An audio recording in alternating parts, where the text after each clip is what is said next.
progressivement toujours kende. Oui, ils ont borne cadastrale. Ma borne pour moi parce que dans la phase de travaux. Borne na panneau. Panneau permettra biso poto comme numéro à parcelle. Borne ils permettre biso pour notre limite ya parcelle. Vous êtes ici quand vous allez quitter wa, vous avez la parcelle à 20 mètres. OK. Comme il y a déjà un moto occupé. Des tekali to zui plan to comme numéro ya parcelle là. Conformément ndenge ezali na grand panneau ezali boso na biso.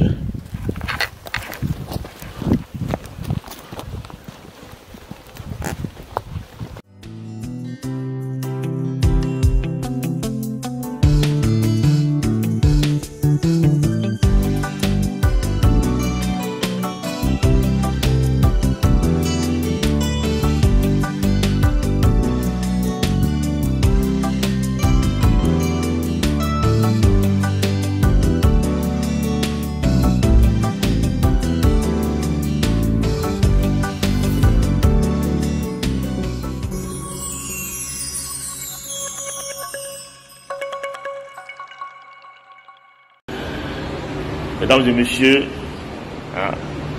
à Kinshasa, donc dans un logis Awa, l'immeuble MK, donc ils allaient situer donc la commune il y a Kasavubu sur l'avenue Force Publique, voilà donc à Kinshasa Force Publique numéro 8, la croisement avenue Kasavubu et avenue Force Publique, voilà. Les encadrements qui toquent, donc Awa dans le deuxième niveau, c'est dans un logis. Donc, les alliés cadrement merveilleux, Wi-Fi gratuit, courant 24/24. Voilà, donc bien équipé. Je vous rappelle mais je vous fais visiter quand même mon appartement. Bon, mon voilà, donc ça c'est mon appartement. Appartement 2, où je suis logé ici à Kinshasa. Donc, donc il y a MK. Voilà, donc beau cadre. Où il y a les salons vraiment néné. Où il y a ma visiteur là. Donc, Wi-Fi gratuit. Courant 24/24. Parce que dans le système Awa, il y a panneau solaire. Courant là-bas, on peut dans le groupe là-bas. Et puis courant également à SNEL. Sauf que SNEL et Kati, groupe relais. Ce peut groupe relais et groupe Kati. Eh bien, dans le système, donc il y a panneau solaire et relais. Ça veut dire que moins de pélaga 24/24. Vous avez un Wi-Fi 24/24 Wi-Fi. Donc, continue en connexion. Donc, voilà, donc dans la carte, il y a cuisine. Voilà, donc ils sont vraiment bien équipés ici. Donc, l'eau qui toque. Voilà, donc, avenue Force Publique numéro 8. Croisement avec l'avenue Kasavubu, la commune à Kasavubu. Voilà, donc, cadre va bien. Donc, que je recommande à tout Congolais de la diaspora, ou à se rendre en tout cas à la carte à Kinshasa, au ligne dans la place la discrétion, place à bien, donc clim et fanda, donc sangungi. Pas de ngungi. Voilà, donc chambre, dans la carte de chambre. Voilà, donc ça c'est chambre. Aussi, la carte à Kina.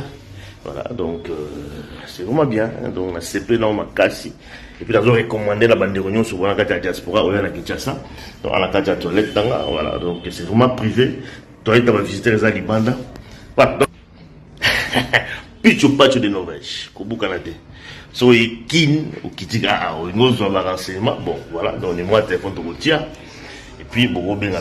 Voilà. Donc, mingi, bon, nous vivons toujours dans la carte de l'émission. Parce que tout le monde est partenaire. Il y a ma camp. Voilà, donc, dans la Awa, Soro Ekin, Soro Luganga Kinshasa, place M. Ezate, au Luganga Awaka.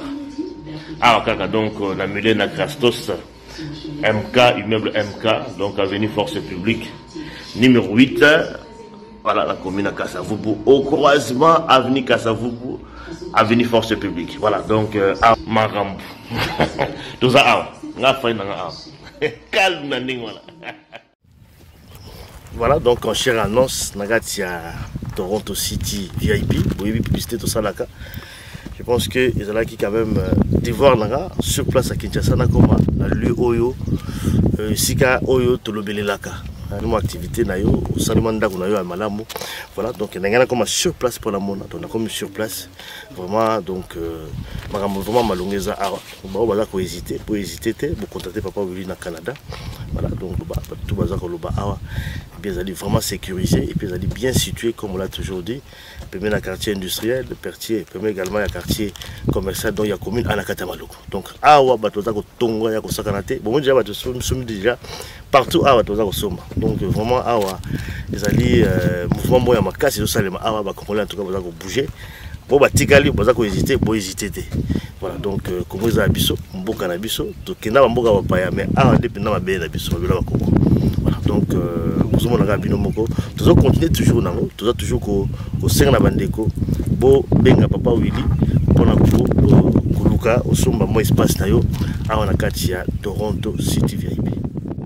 Beaucoup ngai moko na bino ingénieur Dadi Kituku nde moto azosala na kati ya cité Toronto VIP. Nous avons na kati ya commune Maloko, précisément na ville province ya Kinshasa. Atoza na kati ya cité Toronto VIP et cité na biso bandiawa et s'allonger. Mais aux hommes on a côté ya cité Vodacom. Na ngambo pe d'abord on les a na bon cadastral. Tous avancé. Timo panzi ya lac. Lac ils en a si on a tout comme nango parce que biso zali ko de tous qui liti likolo. OK. Progressivement toujours kende. Où ils a ba borne cadastral. Ba borne ko mona. Parce que dans la phase ya ba travaux. Oui. Borne na panneau. Panneau permettra biso poto comme numéro à parcelle. Bon, nous permettre biso pour notre limite, il y a parcelle. Où tu es ici quand tu as la kitia wa, tu as la parcelle à 20 mètres. OK. Comme il y a déjà un moto occupé. Occupé. Des tikali, tu as plat, tu as numéro, il y a parcelle là. Conformément les ali na grand panneau les ali bosso na biso.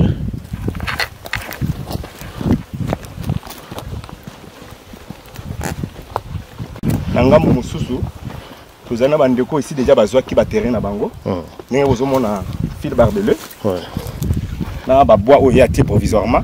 En attendant qu'il y ait un peu de temps. Quand on est bandé, je sais pas si on est du côté où on a bandé, papa bazo katamatite. On a passé à 400 mètres carrés. 20 sur 20. Donc on va sombi déjà on va sombi on va sombi pe bazana osala déjà ma kamona banga mike ko bongisa sinon on va ya ko banda ko tonga déjà. OK. Toronto, ça c'est le plan. On a expliqué le plan. Je pense que yango bozomona. Ah tant to côté tracteur, ils ont katamatite. OK. Ah tant to bandi, on sala bornage. Ba jalon yango wana ba cyclomètre na ba riba. L'équipe ne surtout ba géomètre. Na ba aide. Biso yewana. Des plans tout ça là qui vous avez beauté nous surtout il y a site ndenge kozala là qui on a na zuluba na se yango na place voilà mais à la longue to kozala pour ça site na biso zala so ka to zana boyoka ni na ba client mo bazozwa. OK ta na ba client ça dit que ba client ba tonga conformément à plan na biso ba tonga conformément à plan parce que même nombre de niveaux est limité. OK plus ou moins ce que tonga fallait R+1 c'est-à-dire pour permettre ko tonga ndako donc plus ou moins étage moko. Étage moko. Il y a 6 soit étage moko. OK. Parce que tous les juste pour tout sunga, couche la population surtout. Les gens qui ont plutôt plus de moyens et pas standing et puis moyen donc je peux dire c'est ça. Pour permettre nous surtout à se gêner. Toronto City VIP. En direct voilà, bon on a ça la publicité mais bon, tout ça sur place voilà. Et voilà. Donc on avance. C'est bien. On va permettre à biso. C'est déjà tous les cas qui sont qui matite mo zo bima. On va kataka. Malem.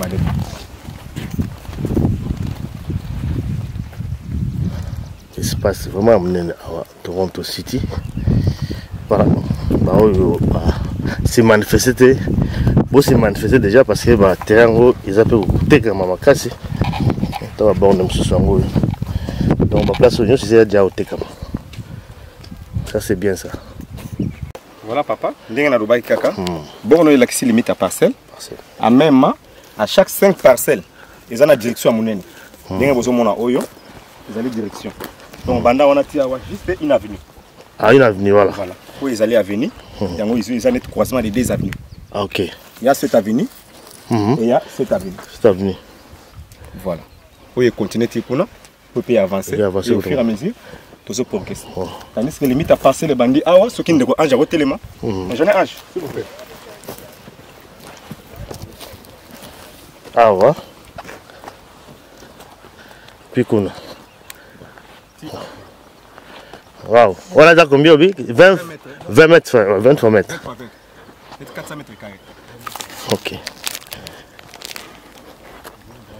Donc, où ils ont déjà à Moutou. Où ils ont déjà à Moutou. Voilà. Parce que ça n'a aucun de progressivement. Progressivement, voilà. Les réseaux tellement vastés. Beaucoup de monde a fait aucun petit côté du Calbitus. Ah, il y a un musica, ouais, c'est. Alors, si tu as le côté tracteur à 4 millions surtout, si tu as avancé dans la borne, tu es déjà dans le ciment. Et bien, nous avons voilà. Nous avons tous les molo. Pour que mon salaire soit un peu fiable. Donc voilà. Parcelle, nous avons le baki. Ici, nous avons un jeune âge. Voilà. Un jeune Ibrahim. Nous avons Mbota. Nous travaillons. Donc nous sommes tous parcelle. 400 mètres carrés, 20 sur 20. Mais si vous avez un terrain, vous avez besoin également de idée. Est-ce que vous avez des idées? Nous sommes ingénieurs, c'est juste une équipe d'ingénieurs. Vous avez une équipe, voilà. Il y a un ingénieur travaux publics, on a un ingénieur géomètre, un ingénieur géomètre, un ingénieur géomètre. Voilà. Donc, ils ont le plan, ils ont le conseil surtout, sans faute. Sans faute. Puis côté des documents, pratique ici. Les documents, ils m'ont dit que les documents, ceux qui confient ces alliés, mais autorisent à caper Moutou, ceux qui ont spécialiste, expert, là facilement, à quoi qu'il y a des démarches. Mais ceux qui confient ces alliés, pas n'abusent moko, on a un montant dans l'année. Parce que même il y a concession mobile, nous sommes tous en charge. Nous avons dans la commune, nous avons un cadastre. Parce qu'avant de travailler, on a travaillé dans le cadastre. Je suis engagé au cadastre. Voilà. Ça c'est bien. Mais maintenant pour la garantie à Moutou, parce que moi, je suis un problème. Je suis un peu de bandi, je suis un général, je ministre, il y a des cas comme ça, pour te décourager. Bien pour garantir, est-ce que c'est bien protégé? Nous avons un chapeau. Voilà. Une fois de plus, nous avons un bandeko. Tout ce que nous le faisons, c'est juste pour tout sungana. Bon, oyo zo bimisa, to kolinga te to zwango to salango ba aventure. Garantie na biso ezalaka tant que tu suis concession. To sombi yango nan. To sombi légalement. Tant que tu sombi légalement to kena commune to vérifier. Na ben ça surtout esengeli. Terrain na conflité. Ne to koleka na cadastre. To assurer dossier, to sécuriser yango, to zo yango ba numéro cadastre. Parce que chaque parcelle notre zo la saboyer, ezali déjà cadastré. Ezana numéro cadastral. Voilà. On a appelé ça numéro police, numéro d'ordre. Mais numéro cadastral, ils ont déjà pas à papa ou Willy. Na cadastre pas wa ezali. Donc tant qu'on a pour souscrire, tu peux sonner un document OK no sanini ou vérifier ba photocopie. Ce que kuna na cadastre ba que oui, ils a bien, Thérèse a la problème. Là à ce moment-là, on peut les canaux étape ya converser bambongo tout ça. Comme ça la makamusu. Donc on peut vérifier, ça veut dire avant de verser. On peut vérifier avant de solder bongo vérifier. N'est que ma bate belé, des fois tindi avocat na ye, to yambiye tout ça na la kisi, voilà qui a pu vérifier. OK, à confirmer qu'on a là, les marchés passent. Ça c'est bien. Merci.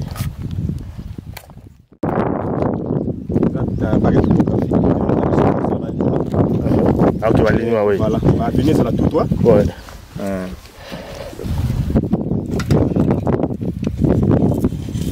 Vous allez niveau lunette, vous allez les pieds, nous avons la taille de utiliser un minute utiliser un minute dans nivellement. Et la caba morcellement utiliser la jalo exactement au bande de déjà parce qu'il y avait déjà une équipe pour procéder à qui. OK d'accord.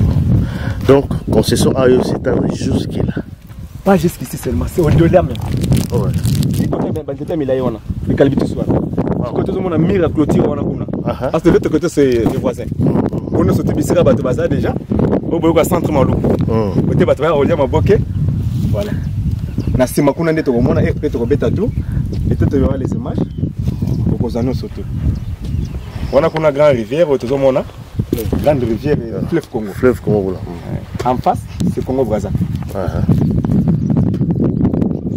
Surtout le long de biso avant de comment la rivière dans les cas qui ont une zone économique spéciale. Zone économique spéciale. Ici quand on a des amis, des awana peut-être avec d'autres pays image pour dire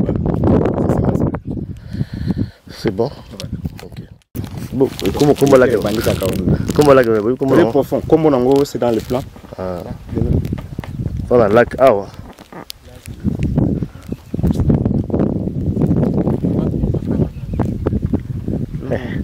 Donc, il y a surtout plutôt la concession. Ah, il y a surtout non surtout concession. Ah, il y a surtout. Non surtout.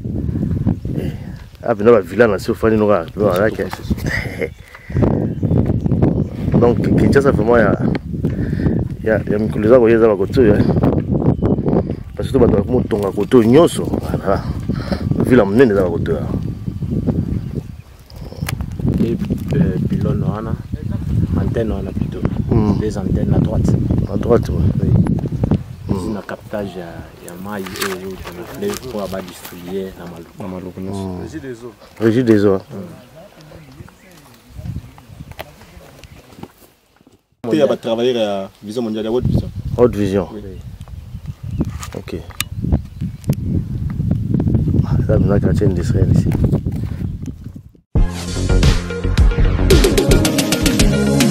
Ah oui, bah tout ninga décor à Zawa Piboé. Ah, décor à Zwami na site Kitoko. Oh, Tobengi, Toronto City VIP de Maluku. Et ça espace pour na yo. Pour nga. Pour na ndeko nyoso. Wazala na projet à vie. Toronto City VIP. Yo ka avantage. Toza 5 minutes pour mon fleuve.